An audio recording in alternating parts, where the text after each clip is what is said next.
I don't want this to be a talk about me, however. Right? This is not just an ego of, hey, isn't Evan amazing? Hence some of the failure lessons and the failure stories. But to Zuzi's point about questions, right? I don't want to wait until the end for questions.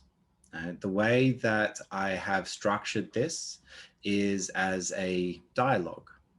We want to show empathy and respect throughout. So please, as Zuzi suggested, please raise your hand if you have questions at any point.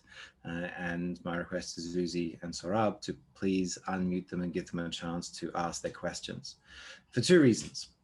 One, if you are thinking of a question, odds are someone else is also thinking of a question at that point in time, and the same question.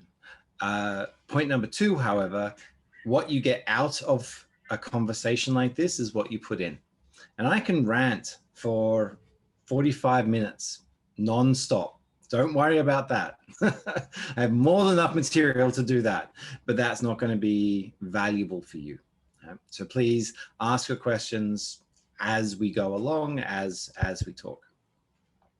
So I also have an 8-year-old child who is possibly going to come and say hi and distract at certain points. The joys of doing everything from home. Nope, she's decided she's going to go and watch some TV. That's okay. Okay, so let's go back in time. And I'm going to start a little bit before the launch of the Institute, which is only 3 years old, 3.5 years old. My background, I'm a manager, or I was a manager and executive in the Australian Public Service. I've been a software developer. I've been a project manager. I've had multiple careers. In fact, my first job of all things was dressing up in a koala costume and harassing tourists for money or donations for the Australian Wilderness Society. So I've had many different jobs. And if you can imagine 17-year-old Evan in a koala suit, then you're doing pretty well, and I apologize for the image. But nothing in this career led me to lead or being like a part of or leading a community organization. For those of you who don't know, and this is about the only kind of pitch I will do, the Business Agility Institute, we are a community organization, we're a membership driven organization.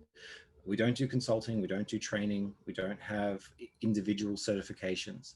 Our focus is through content. We tell stories, whether it's through our own events, through other events, through published case studies, stories, references. We now have a publishing arm. We publish books and magazines.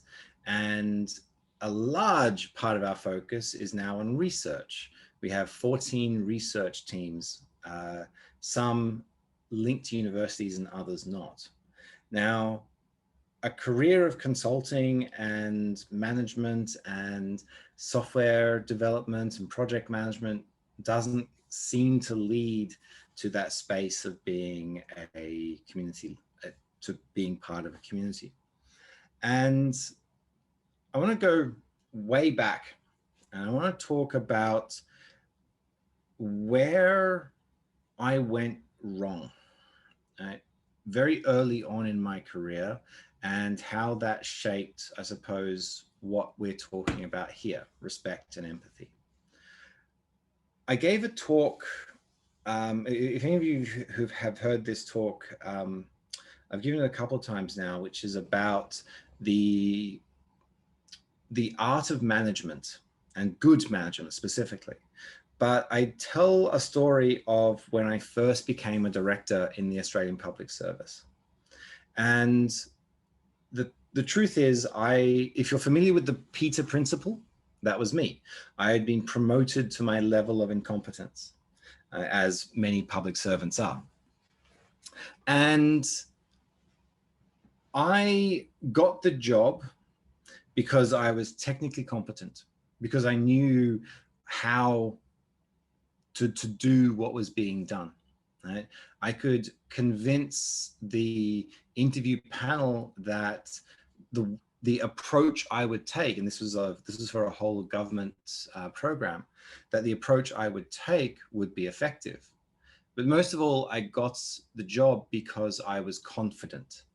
And remember that, confidence, because this is one of the keys that I will start talking about in a little bit.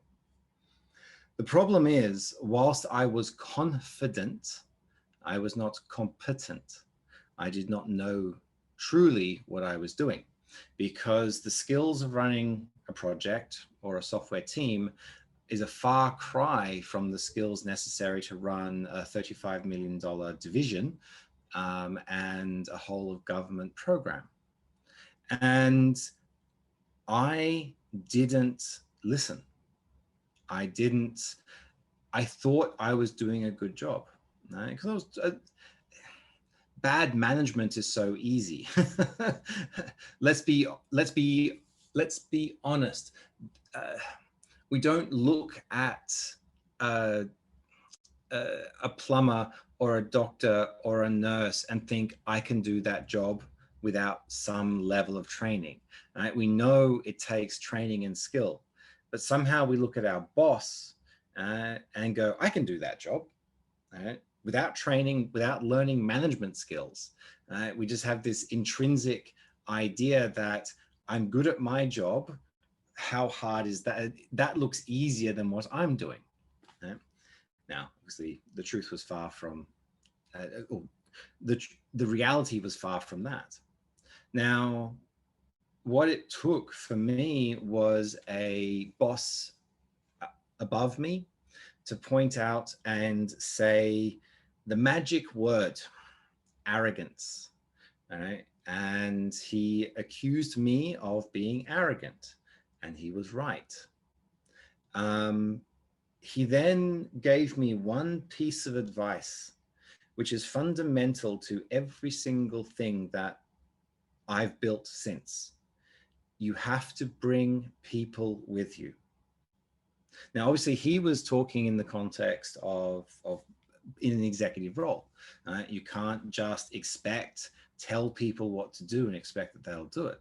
You can't just create a plan and expect people will follow it. You have to bring them with you on the journey. Right? They have to know where you're going, why you're going there. Right? They have to want to walk beside you, right? Right? Not sit and go, just tell me what to do and I'll do it. And that's one piece of advice, right, is the fundamental part of, I would say, human experience. You have to bring people with you. Now, sometimes they don't want to come, and that's their choice, right? But the invitation is there. So let me fast forward then. So this was about 2008.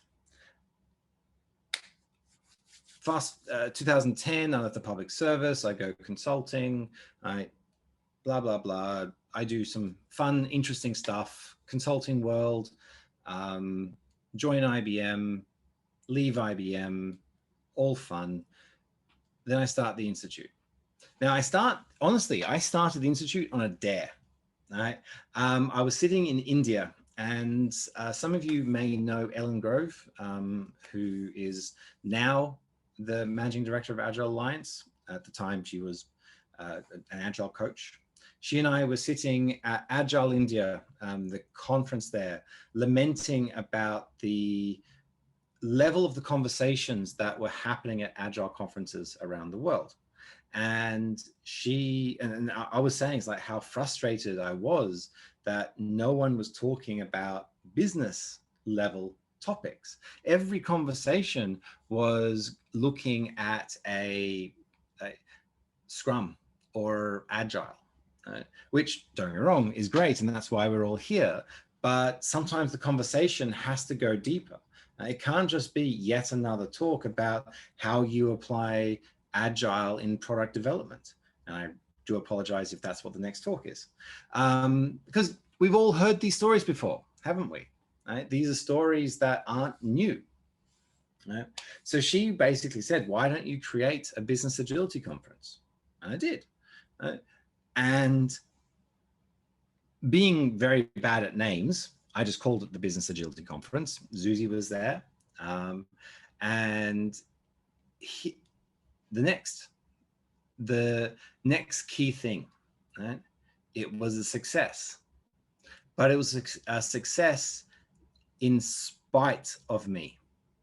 Right? And I'll explain why. We put on this event. It was very stressful. Right? It was a lot of sleepless nights. It was one of the hardest things I've ever done. Right? I literally, and remember, there's no institute at this point. I'm just Evan. Right? I signed a contract with a venue in New York City. I personally guaranteeing it. And there was a point when I had 7 registrations. And I will admit that was a low point for my mental health. Right? It really was. But there was a magic moment. I don't actually know really when, right? But people found out and people started signing up and people started coming, and then it just snowballed. And then after a few weeks, months, we sold out. 350 people joined in the middle of New York City in a very cold February, and we had an amazing time. But this is the lesson, the next lesson that I learned. Well, no, this is the next lesson.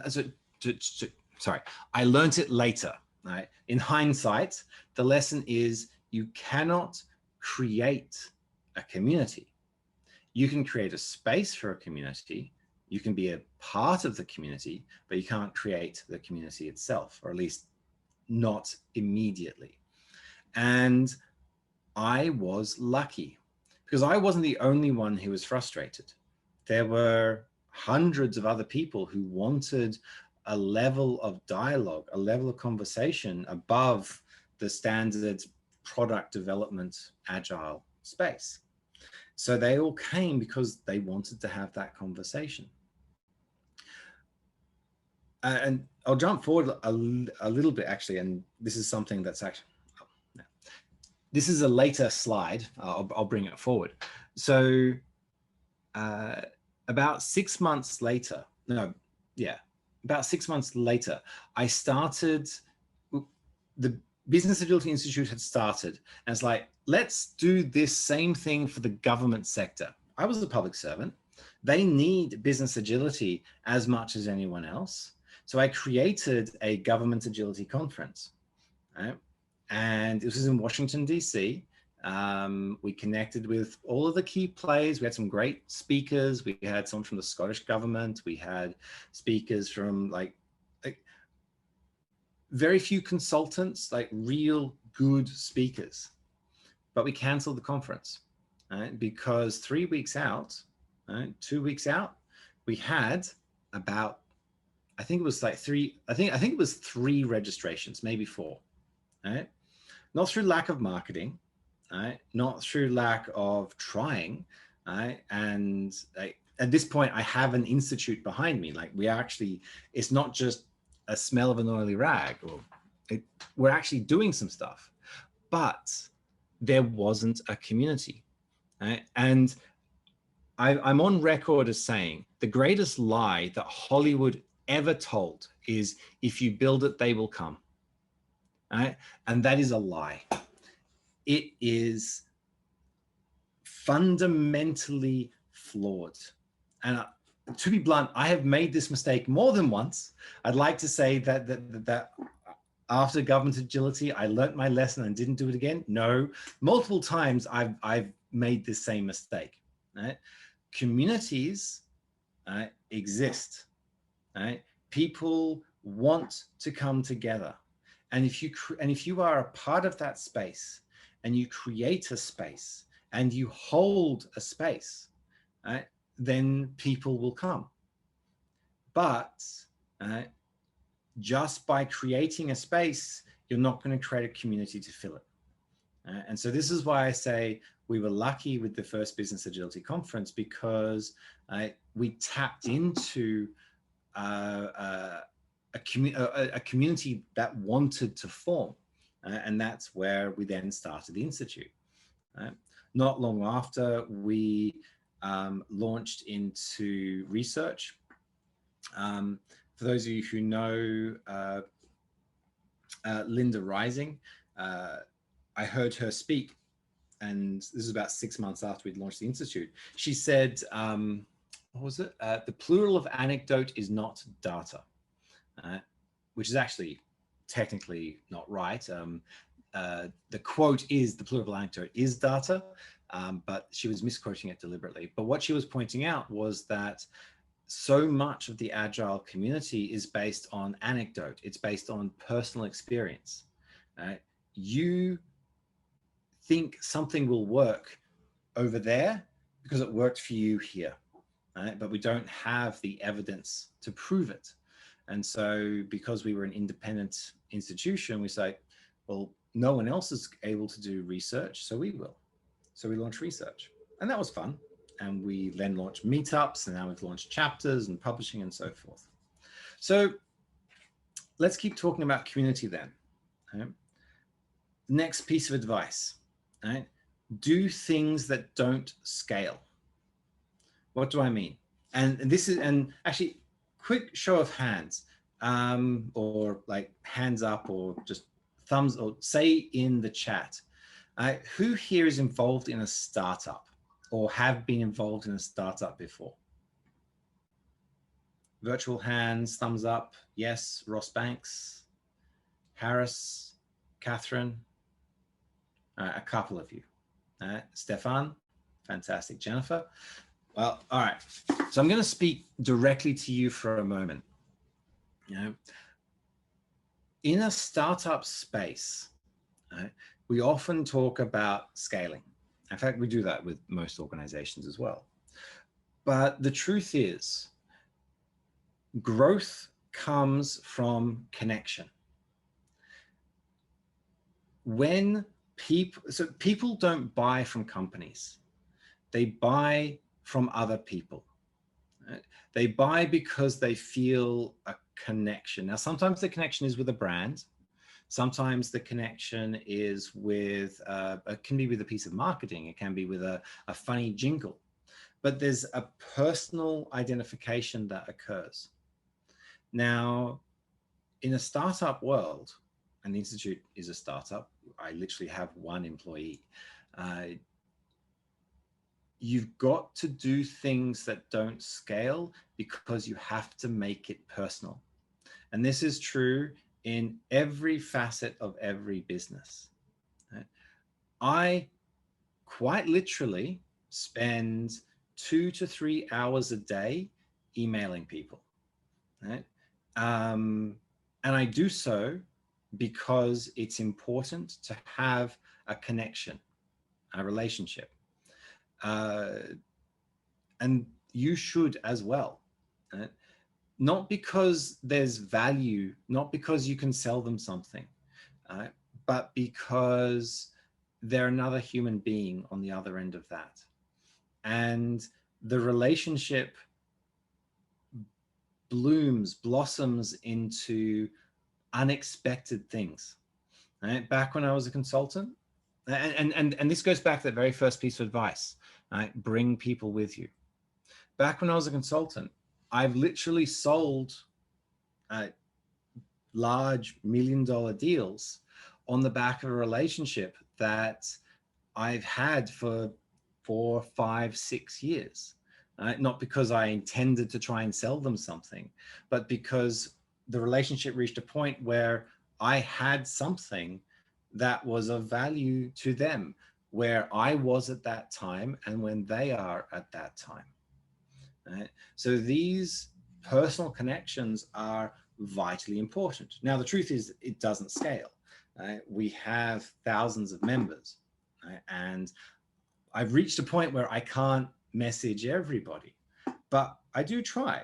So any of you who have connected with me on LinkedIn, And if I didn't know who you were, I guarantee, and in fact, any of you who, if any of you do this, you will get me doing this to you. I will send you a request that says, hi, tell me something tell me a little about yourself. What is your passion? I'm not going to ask what you do, because to be frank, I can see that on LinkedIn. I'm going to ask you what your passion is, because that tells me something that I didn't know, that I can't see from LinkedIn. And I'm not going to try and sell you something, because that's not the point. The point is to have a personal connection. LinkedIn isn't bloody Pokemon. You don't just got to catch them all. It's about building relationships. So again, this is true when it comes to both community building, or for those of you in a startup space, right, building a product, building a business, right, selling a product. It doesn't matter. You've got to create those personal connections. And But we have a beyond doing, question for you. yes. So I ask you, Renji, to unmute. So you can unmute now, but you have to click on that. You should be able to unmute. Ranjit, yes. No? Doesn't work for some reason. Sorry. It's all good. It's all good. You continue. So the point is, you have to do things that don't scale if you want to make an impact. Again, whether you're building a community, whether you're building a business, or just as a person. COVID, I actually spent more time connecting with people during 2020 than in the previous years, not because I had more people to connect with, but because I wanted to, it was so easy to just to disconnect. Right? And don't get me wrong, I'm shy. I'm an introvert. Right? My ideal day is actually not talking to anybody. Right? So this is something I've had to learn and train. It does not come naturally for me. But it is, that human connection is so vitally important. So the next point I want to get to is something that I touched on one of these points, right? Competence and confidence, right? C and C. I'm going to add another letter to that, E. C, E, C. Confidence, competence, and empathy. Now, these are, for me, my three personal principles when it comes to, well, in my case, success. Right? This isn't coming from some self-help book. It's no silver bullet. These are just the three facets that I've built into my own worldview, right, to try and ensure that I can be successful. Early on, right, I didn't have competence. I didn't have empathy, certainly not in that role. Right? And without confidence, without empathy is arrogance. Confidence without competence is fraud. Right? You literally can't do what you think you can do. Right? Empathy and confidence, empathy and competence without confidence is untrustworthy. And I hate to say it, that you may be really good at what you're doing, right? But if you don't have confidence in yourself, people won't trust you. They won't trust that you can do it. And the big problem with things like imposter syndrome is that amazing people who can do amazing things sabotage themselves, right?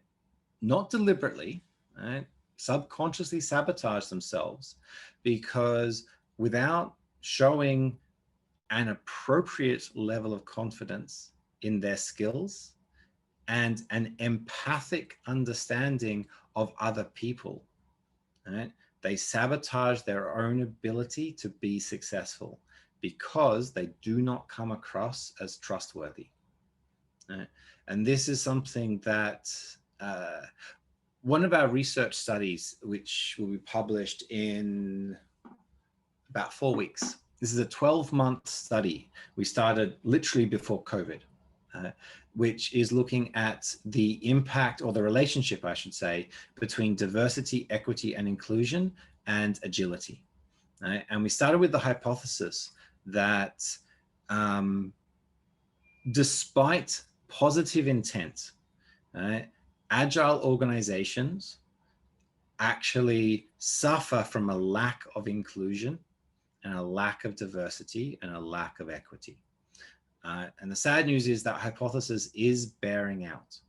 That's not globally true. There are obviously very good organizations out there, but there's this huge focus on culture fit in the Agile community, which, and we should be focusing on culture add, not culture fit. And so the problem is that we tend to hire people, we may not look the same, but we think the same. Right? That's the culture fit. So neurodiversity. Right? And this leads to a lack of inclusion, a lack of welcomeness. And in fact, the entire research was kicked off because we had a speaker at one of our meetups who was visually impaired, and he effectively lost his job because he couldn't read the Post-it notes. Right? They'd gone to this, they'd gone agile, big transformation, the usual big bank running a transformation, but because he couldn't read the Post-it notes and they were unwilling to work with him, right? The agile principle of sort of self-determination, right? The ability for teams to make their own decisions meant that they decided not to include him. Now, and obviously not deliberately, no one made a decision to say, no, this person is not going to be included. Right? But by not considering his needs, he was excluded from the system, and eventually left the organization because he couldn't do his job. Right? Now, the reason, I'm sorry, I've gone off on a tangent. The reason I bring this up is the issue that we have is in diversity, equity, and inclusion. One of the key challenges that we find is this concept of imposter syndrome, where really competent people, because of this culture fit, because of this need to be included, we actually end up forcing people into roles, like mental roles, that they are perhaps slightly uncomfortable in, or they feel they don't belong in. And that then breaks down that confidence and breaks down their ability to be successful. It is particularly gendered. Women in the Agile community get this a lot more than men. It is racial. People of color get this a lot more than, let's face it, someone who looks like me. And it is a huge problem in our community, and it's something that I'm hoping that most of you, if you're not aware of it, need to become aware of it. Catherine, yes, the study's not live. We're in the final, all the interviews are done. We have interviewed hundreds of companies around the world, from the biggest banks to the smaller startups. I think there's about 20 research. This is our biggest research study. There's been about 25 volunteers who've taken part in conducting the research. And we're just in that final analysis phase at the moment. So when it is live, we'll be publishing it, but we're just not couple more weeks. So CEC, competence, confidence, and empathy. These are the three, and again, there's no, this is just Evan's opinion. This is not some self-help book or anything like that. Right? For me, these are the three principles that I have tried to internalize since 2008, when I was told I was arrogant. Right? Because that's when I realized that what I had was confidence, but I realized that I was lacking empathy and competence. Now, the good news is those can be learned. Right? Competence is very easy to learn because it's literally get better at your job. Empathy can be learned. It is a skill. Right? And confidence can be learned. It is a skill. The big problem we see is that, and this actually, here's the challenge with imposter syndrome. Right? I'm going to go back to where I start about management. Right? If you are a good manager, if you are someone who knows how to delegate and to inspire and to empower, but you're surrounded by like the 1980s stereotypical manager, the Dilbert manager, the office space manager. If that's who you're surrounded by, you're going to feel imposter syndrome because you don't fit in. Right? Because despite being a good manager, despite all your employees loving you, right, you don't look or smell or act like the other managers. And what happens? You will conform. You will actually start acting like a bad manager because that's what you think management should look like. Right? And because of that lack of confidence, you end up becoming part of the problem as opposed to the other way around. And we see this in management a lot, but it's not just a management problem, but in my personal experience, that's really where it really comes up a lot. So for me, those three things, CEC is what drove in large part my focus and passion towards creating what Zuzi would call an agile leader. Because it's such a vital, well, there's skills that can be learned. Now, I want to touch on, Jennifer, I see similar tendencies with international teams where the individuals come in with different language skills. Yeah, no, definitely. We've seen that a lot, and we've seen that, funnily, my first experience with India, so this is back in 2000. Oh goodness, this will be even before I joined the public service. This would be like 2007, 2008, something like that.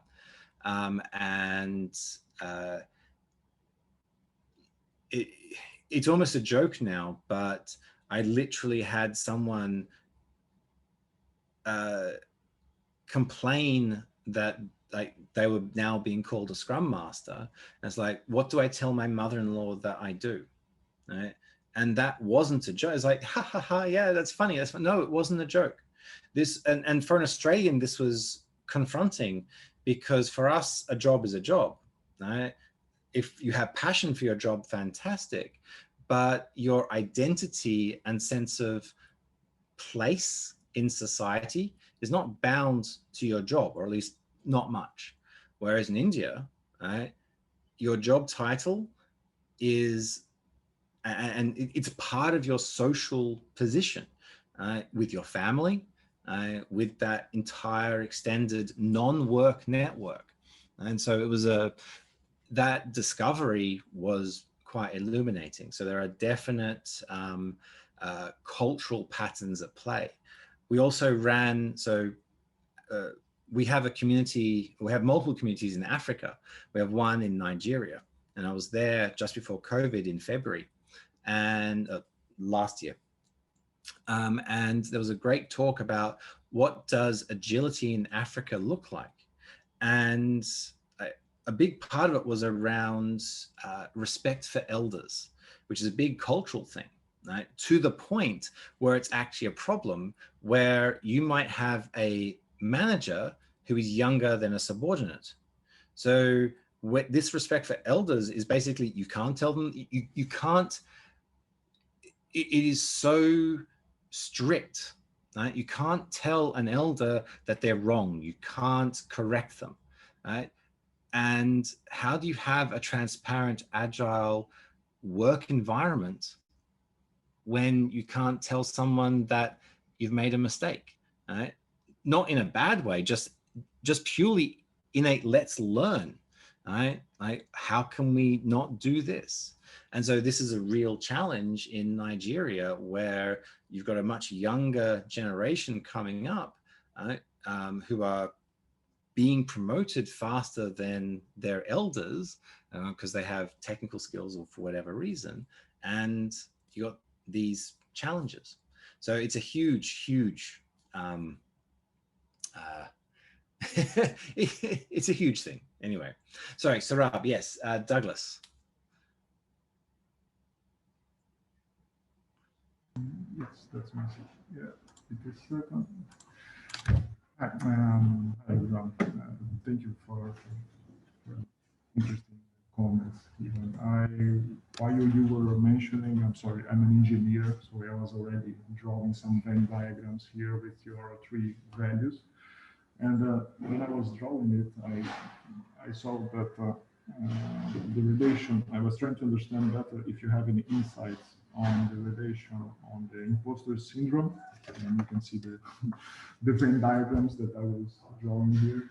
So I was trying to understand more about how could empathy help one to improve in terms of to get rid of this imposter syndrome. I mean, based on your three values, right?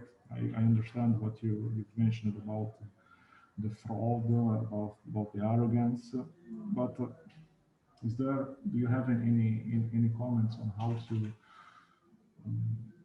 reduce the effects of the imposter syndrome using empathy? I don't know if I made myself clear or not. Yeah, so imposter syndrome, there's a lot that's written about imposter syndrome, and just like Google will probably give you a better answer than I can. Right? In my own case, um, uh, I had the opposite problem, in that I was the imposter. I just didn't feel like it. Right? I had the confidence without everything else. So, but looking at you as a system, right, of behaviors and patterns, right, you have to embrace what makes you you, right? And I, if you remember, I said I'm very shy, right? And this was a real problem for me when I was young. In fact, one of the reasons I got accused of arrogance is I kind of overcompensated. Right? So because I'm quite introverted, I'm a nerd. I like 100, like I've got 1,000 old sci-fi books on the other side of that door. I am as nerdy, like I played board games. Like it's just every nerd stereotype. Yeah, Pavel. Yeah, every nerd stereotype, that is me. Right. So this, I overcompensated, right? And I over pushed on the confidence. And part of this was because I thought I needed to. Right? Now, the imposter syndrome comes when you can't accept you for who you are. And that took a little bit of while. And I almost had to do it the other way. I had to come back down a little bit, because I've learned to recognize that the things that got me bullied at school, the things that um, are socially awkward, right? I've learned to lean into them, I've learned to accept and embrace them, and they're not perfect, but they're a part of who I am. And once I learned to embrace them, I could be confident about them, right? So the thing is, like, if you're like nervous and shy and like you're there, you enjoy playing board games or reading you're there reading a sci-fi book or so forth, it's okay, that's fine, right? But if you lean into that, and I don't mean arrogance, I don't mean like push it in other people's face, but if you just own that, right? If you just take a deep breath, shoulders back, right, and just chest wide and go, this is who I am, right? You just stand square against the world, right, as yourself, right? It's amazing how much you can accept and how much you can face. At least that was my experience. I'm not a counselor. No. My question was, this came to my mind more on the context of the organization by itself, right? And how we can create an environment, How organization an environment in which people feel more confident about themselves and do not fall into this. So that one's a much easier answer, because I do have answers for that, because that's literally some of the research that we've looked at. So first of all, you want to hire for culture add, not culture fit. You need to embrace neurodiversity, not just like motherhood statements of we're going to have 50% female employees. That's table stakes, right? That's just entry-level diversity stuff, and if you don't have it, you're not doing a very good job, right? But I mean, really accept challenge, people who will challenge your own worldview, right? And that it is difficult, because it actually creates other problems, and if you're familiar with Tuckman's model, forming, storming, norming, performing, right? A neurodiverse team sometimes never gets out of storming, right? And so you've got to have good facilitation and good coaching to enable that neurodiverse team to actually reach at norming, at least performing ideally, right?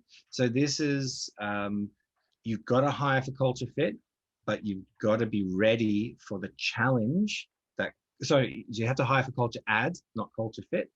And you have to be ready for the challenge that will bring, right? And to be fair, if you're hiring for skill, like that's way back there. We left hiring for skill behind a while ago, right? A lot of organizations talking now about hiring for culture fit. Now we've got to move to the next step, right? It's part of that journey. So I want to touch on basically my final point, right? And that is around the problems of the current of communities. So show of hands, who here in their organization, I'm assuming most of you are in the Agile space, who here is trying to break down silos in their organizations? Either hands in the chat, thumbs up, however you want to show me. Who's trying to break down? Catherine's trying to break down silos. Who else? Anita, Daniela, Harris, Frank, Lisbeth, a lot of you, Bernadette, Roz, and I apologize if I'm mispronouncing any of your names. So here's the horrible, horrible truth. You can't break down silos. It's impossible. Or more accurately, silos will always form. Right? At the back here is that little monkey brain. Right? And that monkey brain forms tribes. Not Spotify tribes, like monkey tribes. Right? Dunbar's number, 50 to 150 people, right? Before tribes, communities split. That's the problem with the human condition. Us versus them is a very, very natural state for us. Right? Our brains are coded for us versus them. Right? Now, that's not to say you like tribes are good. In many cases, or sorry, silos are good. In many cases, the silos are destructive inside the organization. Right? But the key is you've got to be able to, and from a transformation standpoint, you've got to be able to build the silos that are constructive, all right? And think of it from your customer's perspective. If a flow of value, right, from idea to customer passes between multiple silos, you have a problem. If the flow of value is self-contained within a single silo, you don't have much of a problem. But you have to accept that the silos is always going to form, whether it's organizations or whether it's communities. The Agile community right now has a real problem of us versus them. We are our own worst enemies. Right? In one of our communities in Africa, and I won't say which one, we effectively have open warfare between two sides of the community. We've actually stepped back and actually like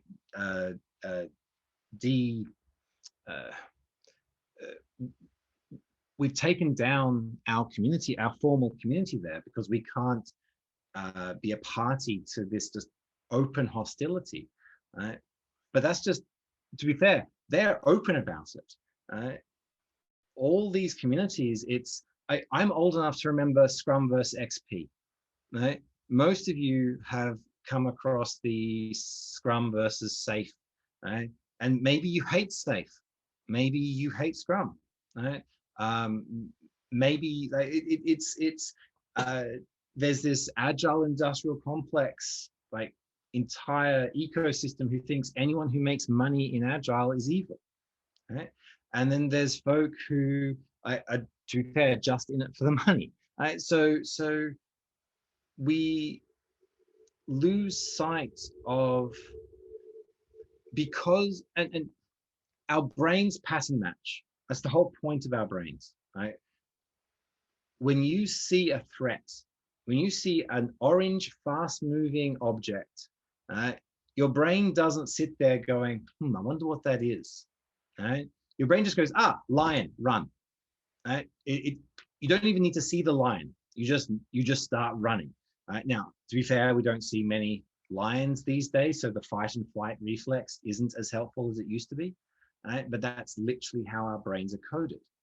Right? So this sense of social hostility, right, and the antagonism that we have inside our communities is a problem. Now, I don't have an answer for it, and the reason why I want to end with this is not to say, I'm not trying to end on a downer, you know?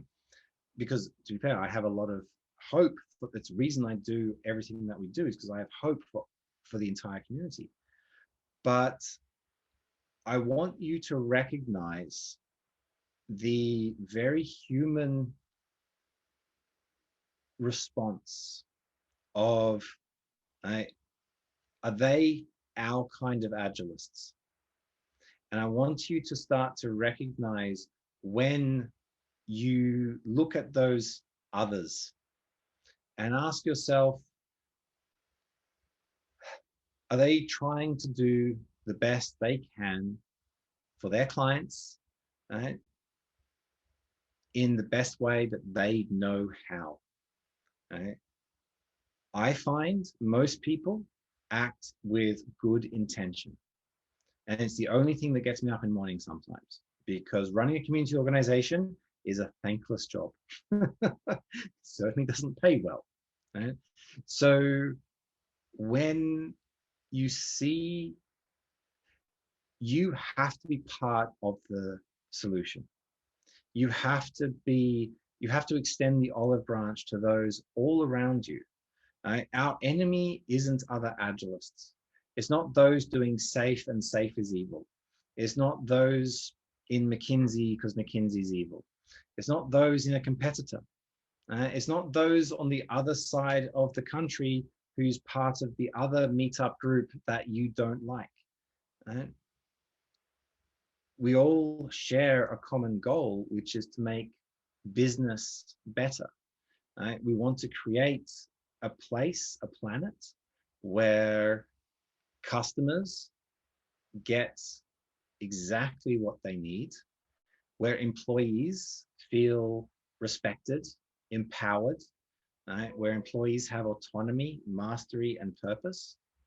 And until that world arises, we are all in this together. And everything that you can do to help your fellow Agilist, employee, colleague is what we need to do. Anyway, I'm out of time. Hope that made sense. Thank you very much. It does, actually.